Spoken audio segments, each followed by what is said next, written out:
My daddy served in the army. He lost his right eye. Ladies and gentlemen, welcome back to the Money Manziel MMA channel. I don't even know what it is to have you here today. I can't believe what has just happened.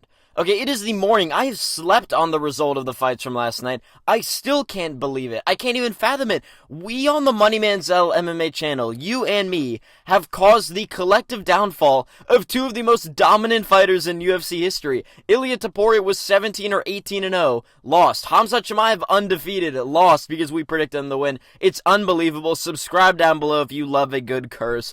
We've got to talk about everything to do with the UFC Freedom 250 card. We'll start at the main event. We'll move all the way to the earliest of early fights on the card, I guess. There's no prelims. But let's start at the main event, man. Holy shit. I can't believe this. Like, it is beyond my comprehension how Justin Gaethje won this fight. Watching the film, sitting down, like, I know people think it's a bit that I, like, just kind of pick whoever I don't want to win so I can curse the other guy and I don't watch any film. I sat down and watched so much for this fight. I couldn't figure out how Justin Gaethje could win. I didn't think he'd be able to overpower Ilia. I didn't think he'd be able to land at a great clip. I felt like his defense wasn't good enough to hang with Ilia. I was wrong about everything. Everybody was wrong about everything, right? I mean, you've got so many people. I'm going to be totally honest with you guys. I have, I believe, 300 TikTok notifications. Like, messages being added and shit. People commenting on, like, month-old TikToks of mine. It's unbelievable, and I'm happy for everybody that was right about Gaethje. God bless you, man. You know something that I fucking don't. Okay, you're a sightseer. Go and buy a lottery ticket. Stop DMing me, calling me a fucking loser, and go buy a lottery ticket, because you might be the fucking... You might be a fortune teller, alright? It's unbelievable, and I'm obviously over the moon that Gaethje won. I think, you know, and this is a truth nuke for a second here, I just want to speak my truth. There are a lot of YouTubers that get so mad when they get predictions wrong, and they, you know, they fucking seethe, and they make fun of people and whatever else. Dude, I'm a fight fan at the end of the day. I'm so happy that Gaethje won. I'm not going to be mad at anybody. We can break down the fight, though, because I guess it's what I'm supposed to do.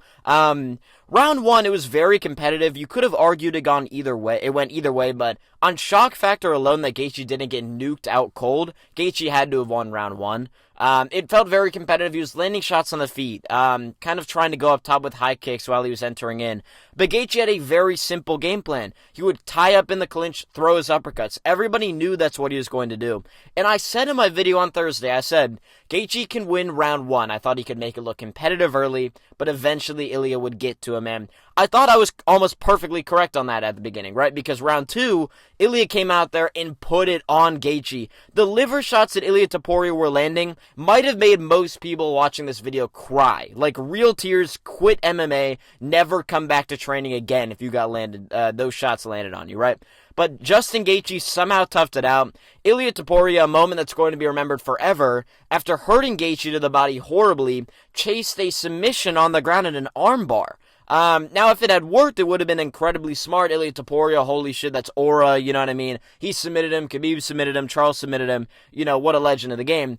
But because he couldn't do it, it will go down as one of the worst decisions to me in title fight history, to not just make him get back up. And I think Gaethje would have been done. He said he was hurt bad, so crazy there. Round three is when Gaethje, I believe, that was when Gaethje rocked Topuria with the big right hand, hurting him, really battered him. We've always known, and this is something that, you know, I want to get serious and LARP as like a real analyst of the sport for a second. We've always known that Ilia Topuria does wear damage badly. We know this from the Volk fight where his face was a disaster after that fight, even though it was only like a round and a half. The Max fight, he wasn't wearing damage super well. Even versus Charles, who's getting touched up in very brief moments and was kind of looking weird. The Bryce Mitchell fight, you know, there are a lot of examples of Ilia not wearing damage well, and none of us kind of looked at that, right? There's always one factor in these fights that we always look past, right? And we ignore as predictors. And that was it to me. That Gaethje has thumping power. He's not going to put your lights out a majority of the time like people say he does. He doesn't. But he hits hard. It's just thump. Think about what he did to Tony Ferguson's face. I mean, it was nuts what he did to Tony. And Ilia, another guy who doesn't wear damage well, went out there and got landed on a lot. And unfortunately for him, I mean, his orbital got fucking smashed. I mean, it was a disaster. I mean, it just unbelievable, man. I don't think anyone could believe what they were seeing. Even if you thought Gaethje was going to win, and you would have had to have been seeing shit in film that I wasn't seeing to think that Gaethje was going to win. But even after round four, I couldn't believe that And there's no way those people actually were like, holy shit, like I was right. You know, like I think it's more of you wanted Gaethje to win, so you picked him to win. But, dude, congratulations to any of you that told me I was going to be wrong about this one. Really, I'm not mad about it. I'm honestly happy for you. I hope you put a bet down on Gaethje because holy shit, that would have been some money. But, yeah, man, listen. In terms of what we do from here, I believe, in my opinion, Gaethje would do anything but take an Aiemann fight. I think that's a bad move for Gaethje. I think what you do with the publicity right now around Gaethje, and he didn't take that much fucking damage. He's going to be out for a while, though. Gaethje's always been kind of inactive. I say what we do. November or December, you give me Gaethje versus Charles 2 for the belt. If Aiemann wants to go rest some more old people and influencers at fucking RAF, then he can do it. Or have Aiemann fight the winner of BSD and Patty. The guy's going to be in limbo naturally. I know he's the number one contender, but Justin Gaethje would never accept a fight against Aiemann. It doesn't make sense for him legacy-wise. I know he doesn't have leverage. The UFC claims the fighters don't have leverage in this situation, but Gaethje can threaten retirement as much as he wants, and then they'll be forced to do Charles Aiemann too. So I think they're going to keep Gaethje fighting instead of retiring by giving him Charles in a rematch. I think that makes the most sense. I've said this before I said it about Hamza, and I will repeat the sentiment about Ilia Topuria. A, I'm not sure if he'll ever be the same guy again, but B, I'm not completely sure Ilia will fight in MMA again. That was life-changing damage he took over 4 rounds. Horrendous damage. Once you wear it once like that, you always wear damage like that. It doesn't change over time. And you know, we've never seen aura lost like this for 2 guys in a row. Khamzat Chimaev was the scary boogeyman. Oh my god, man. No, you don't get it, man. Khamzat is so terrifying. He could beat anybody all time in the UFC. Any heavyweight, any light heavyweight, any middleweight, whatever, right? And Ilia was this guy who, I mean, people were giving him any real shot at 170 against Islam. 170 pounds as a 5'7" man. They were saying, you know what, he can knock anybody out any weight class, man. Dudes were picking him to beat Josh Hokit, okay? And Ilia Topuria did his little celebration, his whole aura gamble, which we talked about, and it didn't pay off. I don't know if he's ever going to be the same, or if he ever will want to or have the motivation to be the same. Time will tell.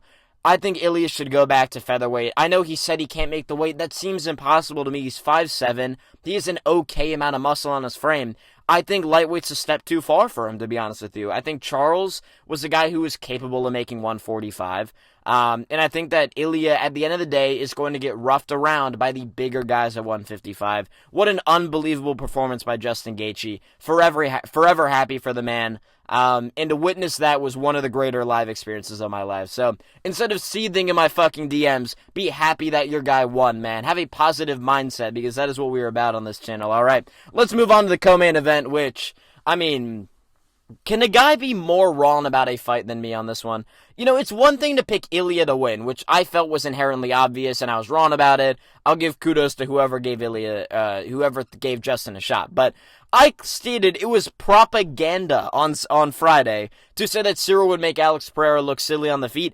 He did more than make him look silly on the feet. That was embarrassing. Okay, that was legitimately humiliating for Alex Pereira. He landed a couple of head kicks off the guard. I thought early, okay, maybe, you know what, Alex Pereira looks fast here. He doesn't look awful. But it became more and more clear that Alex had nothing for Ciryl Gane.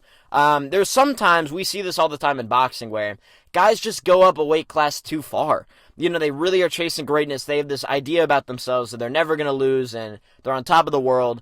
And this is just too much, man. Alex needed to come in at like 230 for this fight. To be 251 heavier than Ciryl Gane was a massive mistake. He didn't have the mobility he needed to get out of the way of shots. And, I mean, it was a step-in jab that put him down, right?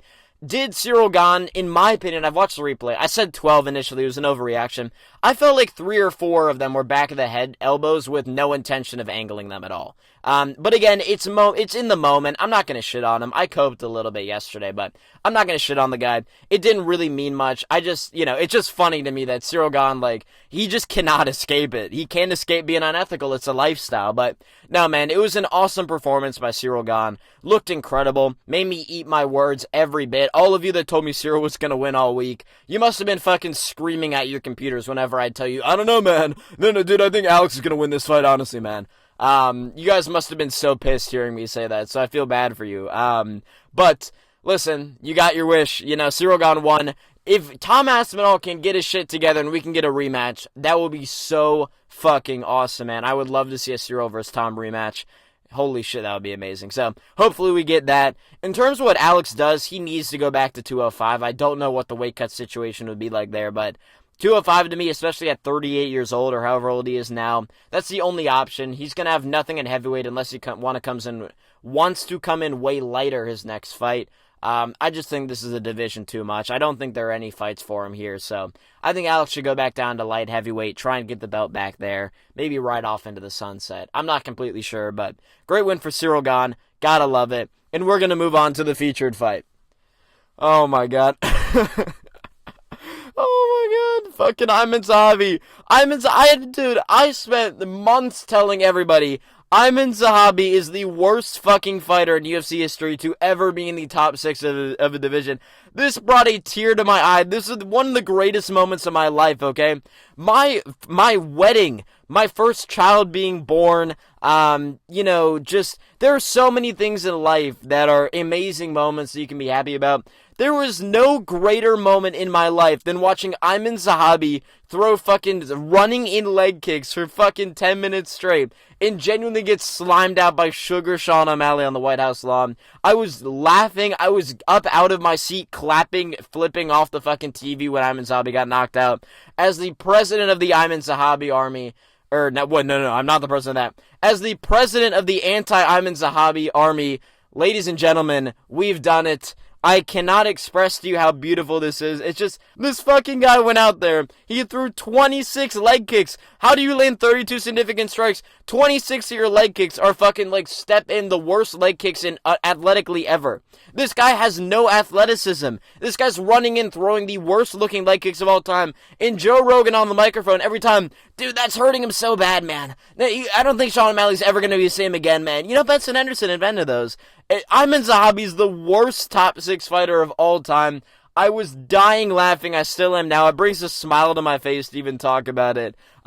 Great win by Sean O'Malley. I'm not going to give a real breakdown of this fight. Aiemann Zahabi did not come there to fight. He came there to do bullshit at range for 10 minutes straight, and that's exactly what he did. Dude, this is the greatest day of my life. I never have to hear Aiemann Zahabi's name in title contention again. This is unbelievable, man. Holy shit, oh my god, man. Wow. Sean O'Malley, I will forever be indebted to you, brother. God bless your soul. God bless America. God bless the troops. Sean O'Malley, I'll never forget what you've done for me, man. It truly warms my heart, and I don't know how I can ever repay this guy. Aiemann Zahabi, we have the watch, brother, and I'll see you in Valhalla. Okay, it's over.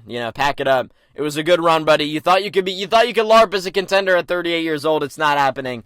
Sean O'Malley put his fucking lights out. Well, not really. Kind of just TKO'd him and then did a little aura salute. But whatever. Sean O'Malley KOs Aiemann Zahabi. Round 1 was kind of interesting, but Zahabi just kind of had the worst footwork and striking of all time for 5 minutes straight. And then it was clear that Sean was eventually going to catch him. And he did. He put him down. I was happy with the stoppage. I could give a fuck if it was early. Sean O'Malley won the fight. God bless him. God bless the troops. Okay, let's move on, man. Josh Hokit beats Derrick Lewis in what, I'm not kidding, might be the worst performance in UFC history by a guy in Derrick Lewis. People have this idea of Derrick Lewis. They sit in my comment section every day. They go, dude, Derrick Lewis is nasty power, man. Dude, you don't understand, man. When the Black Beast hits you, you don't fucking move, man. Guys, he's 41 years old. What the fuck do you think you just watched him have the worst performance of his career against Waldo Cortez Acosta. And you're honestly going to tell me versus an athletic heavyweight that Derrick Lewis has any chance in hell at landing a right hand? He doesn't. He landed 7 significant strikes to 86. Once Josh Hokit attempted takedowns, it was over. Derrick Lewis had nothing for him on the feet at all. Derrick Lewis, I'm not kidding when I say this either. I think that Derrick Lewis has never attended a jiu-jitsu class. This guy is like putting his arms up like your little sibling getting away from your fucking, your older sibling. Like, get away from me. No, don't hit me, please. He's like fucking kicking his legs up at him and shit. Derrick Lewis has no clue what he's doing off of his back. It's one of the funnier things to watch. Josh Hokit having zero clue how to finish an armbar was funny. I think Derrick Lewis is kind of calling his bluff about breaking his arm, to be honest with you. I think Josh Hokit's a little bit of a fake demon in that regard. But he beat Derrick Lewis with ease. It wasn't even close. It was never going to be close. Come the fuck on with people picking Derrick Lewis to win this fight. You're not some hardcore fan that knows more about it than any of us, right? Josh Hokit wins it easily. Yeah, I mean, I don't really know what to say about Josh Hokit. I wish he would commit to one bit. I wish he would be original. Repeating that whole Michelle Obama line was corny to me. I think you need to come up with something new. Come up, you're at the White House, say some cool shit, you know what I mean? It's just, you've already said that, right? Say something different, right? Say some shit about the Big Steen, and then we can get real interesting, alright? There's just levels to this game in terms of the trash talk. Josh Hokit's a kind of a corny fucking goofball, but he's a little funny. I just thought he could have really utilized that post-fight a lot better than he did. So, congrats to Josh Hokit. I think Derrick Lewis should retire. Maybe give him a fucking fat ass next. Do a Taito Ivasa rematch, okay? That's what we need in our lives. So, Josh Hokit wins it. I think you do him versus Pavlovich, man. I think Hokit Pavlovich would be fucking awesome. You could... I don't know what the hell they're going to do with Volkov. Volkov is just going to be fighting random people as the number one contender for a very long time. You do Hokit Pavlovich. Winner of that goes for the belt. I don't know. I think that's what you do. We're going to move on, though, man, to the next fight on the card, which was literally just a sacrifice. What was the point of this? Government mandated Michael Chandler and Bo Nickal fights, but, I mean, Michael Chandler... You know, like, people talk about all the time, oh, the elites are worshipping at Bohemian Grove, they're going into the woods, they're eating babies, whatever. This was one of the sacrifices that they do. This was a part of that satanic ritual. We throw a 40-year-old man who has nothing to offer at this point in his career other than being just kind of a ball of muscle that kind of screams and looks at you menacingly from a distance. He's nothing to offer. He sucks. Michael Chandler's not good. And there are people that'll go, oh my god, man, well, he could wrestle and win this fight. No, he can't. No, he cannot, man. I mean, Ruffy just kind of walked him down. It was a matter of time. He landed a couple of spinning heel kicks in round one. A couple of punches, hurt him with an uppercut. I mean, Chandler just kind of got the shit beaten out of him. There's no real breakdown here. I mean, it was an ass whooping from this minute the bell rang until the minute Herb Dean or whoever stopped the fight. There were a couple of stoppages, though, that were fucking pretty interesting to watch. Just a couple of... We'll talk about it in a little bit with Lopes and Garcia, but they really wanted to be sure about some of the knockouts. That's all I'll say. But Ruffy finishes Chandler with these. I mean, what the hell did you expect? This only proves that Mauricio Ruffy might have given Ilia real problems for that belt. So, I don't know what you do with them next. I know he called for a title shot. I don't think that's going to happen. I say we do. There's a lot to do at 155, man. I think you could do Ruffy versus one of the top guys for sure, obviously. I'm trying to think of who's right there at the top, like the number 4 spot. You could do Ruffy versus winner of BSD and Patty if Armand isn't fighting one of them, but, dude, we might get a fucking BSD title shot. That's all I'm saying. You might legitimately get Benoit Saint-Denis with the belt, okay? Think about that for a second. That'll be the greatest day of my life if that happens. Regardless, I don't know what's next for Ruffy. I would think you'd do him versus winner of BSD Patty. I don't know what the hell Armand's going to do. Charles has got to fight somebody. McGregor might have to fight somebody if he wins. Who knows? It'll get sorted. I probably will make a whole video about the lightweight division, to be honest with you, at some point. But in the meantime, good win for Ruffy. Happy for him. We have 2 fights left to talk about on this card. Bo Nickal, dude. I sounded like a madman. Everyone was so confident that Kyle Daukaus would come out there and beat up Bo Nickal. What are you watching, man? It's like all these people get on Twitter, they think they're hardcore fans. Dude, I don't know, man. I honestly think Kyle Daukaus is going to submit him, man. No, dude, I don't know anything about his pre-fucking this UFC run performance, but no, dude, the way that he beat GM3, I've never seen anyone do that to GM3, you know what I mean? Dude, Kyle Daukaus got KO'd in a minute by Roman Dolidze. He got KO'd by fucking Eric Anders, man. Eric, your boy Anders, knocked Kyle Daukaus out. Of course, Bo Nickal is going to knock him out. What the hell do you expect? Now, early on, I was a little worried because Bo Nickal looked a little gassed, looked a little questionable on the feet, but he ended up finding that left hand. He wasn't losing in front of DJT, okay? Bo Nickal in front of the fucking President of the United States. There's no way Bo Nickal's losing to the President, losing around the President. It would have been really fucking funny if he did, and, you know, that would have been a whole thing, but Bo Nickal, true American patriot, he ain't losing, okay? Good win for him. Not a lot to break down. I mean, he took him down, sat in full guard for 3 minutes, they stood back up, and he knocked him out with the left hand. That was kind of what happened. Felt like Daukaus kind of quit a little bit on the ground. Moment got to him. But, Bo Nickal, congratulations, brother. You did it, okay? You're a true American. You're a DEI hire for the UFC. I don't know what's next for him. They'll find him someone ranked or some bullshit. I don't know what they'll do next. But, shout out to Bo Nickal, man. In the first fight of the card and the last one we're talking about, I gotta be honest with you, man, I regret my pick here more than anything. More than Ilia, more than Alex Pereira. I don't know why the hell I picked Steve Garcia. People told me all week Steve Garcia's chinny, man. If he gets into a firefight, he's gonna get knocked out. I made the very bold assumption that Steve Garcia would stay at range for 3 rounds, and it looked like I was going to be right. Round 1, I'm like, holy shit, I'm actually going to be right about this. Everyone else is going to be wrong. What a way to start the card. I'm actually correct about a little crafty prediction. And then Steve Garcia, literally the second he entered a firefight with Diego Lopes, got chinned and knocked out. So you all were right. I was not familiar with the chinniness of Steve Garcia. Now I am. I will never be picking this guy to win against a power puncher again. Shout out to Diego Lopes, though. He looked very hesitant early, but once he got hit, once he started doing the little neck ticks, really igniting that PTSD in Steve Garcia.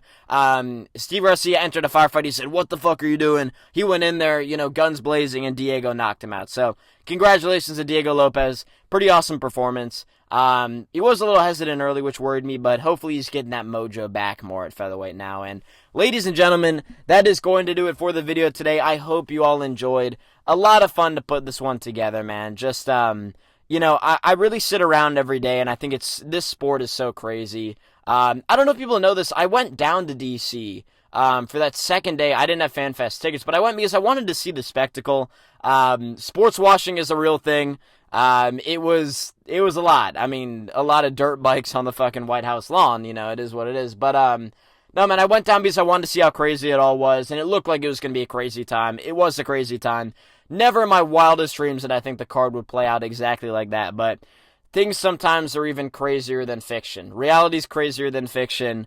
That's a good life lesson for you right there. But yeah, I just want to say something real quick, guys, because I said it at the beginning, and I want to say it again, just to kind of reiterate it. I'm a fight fan, okay? I'm not like a lot of other YouTubers. I think people are expecting me to be real mad about all of my predictions and, want to get so angry in replies with people and go to war in comment sections. And maybe I don't have the thickest skin in the world. That is true. But at the end of the day, I enjoy watching fights. The predictions are just fun for me, man. I get to sit down and watch film on guys and, make my picks, and it gives me a little to think about since I don't bet on the fights. I'm not a gambling channel. I've never been a gambling channel. The name is a play on words with my last name mixed with a former college football player, us having the same nickname, okay? It's not gambling. I'm so detached from these predictions, and I want people to know that I am a fight fan at the end of the day. So if you can learn to have that mindset too and celebrate your wins instead of sending me your negative shit all the time, then I would appreciate it. I know that's not going to change anything, but I just want to spread positivity and love. That's what I do. So subscribe down below, like, comment, hype the video, do whatever you can. It would mean the world to me. Hopefully I got this video out pretty early in the morning for you boys. So have a beautiful, beautiful Monday. Go live it up. Go troll an Ilia Topuria fan. Go troll a fucking Alex Pereira fan. Have all the fun in the world while you're at it. I'll see you boys in the next one. I don't know what the hell I'm going to do for Tuesday, but we'll get it figured out and solved. Going to be a fun little Apex card this next week. I think it's Cop vs. Horiguchi, so that'll be pretty fun. So I'll see you boys in the next one. Have a wonderful, wonderful day. Peace out, fellas.